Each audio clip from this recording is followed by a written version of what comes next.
नमस्कार सर. नमस्कार. सर सर्वप्रथम तुमचं नाव काय सांगा. प्रवीण बंटी मस्के. तुमचं गाव वगैरे सर. केज बीड. सर आहेत ना आपलं बीड जिल्ह्यामधून केज तालुका म्हणून गाव आहे यांचं. केज मधून आहेत आपल्याकडं. तर सरांना एव्हीएमचा त्रास होता. जो थर्ड आणि सेकंड ग्रेड मध्ये एव्हीएम होता यांना आधी. तर यांना चालण्यामध्ये वगैरे बरेच म्हणजे त्रास वगैरे होता. तर आपल्या उपचार वगैरे सरांना किती फरक पडला का आहे का नाही आपण त्यांच्याकडनं जाणून घेऊया.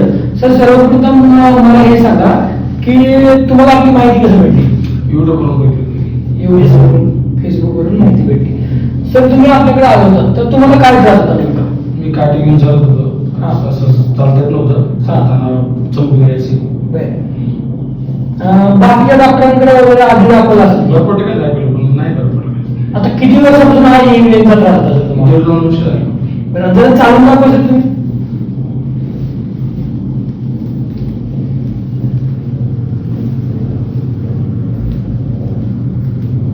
म्हणजे असं पण चालता येत नव्हतं तुम्हाला. काठी घेऊन चालायचं. म्हणजे काठी घेतल्याशिवाय पर्याय नव्हता चालताना वगैरे.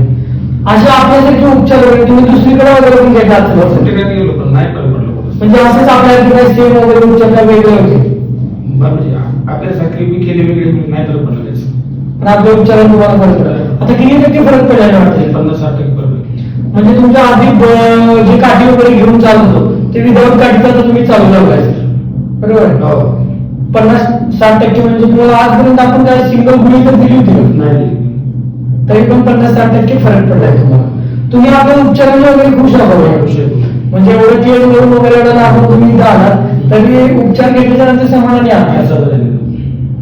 असे जे एव्हीएमचे रुग्ण आहेत अशा रुग्णांसाठी काय सांगू शकाल आपल्याबद्दल. काही तुम्ही बिंदास या. सरांना भेट द्या. भेटल्यानंतर 100% फरक पडला.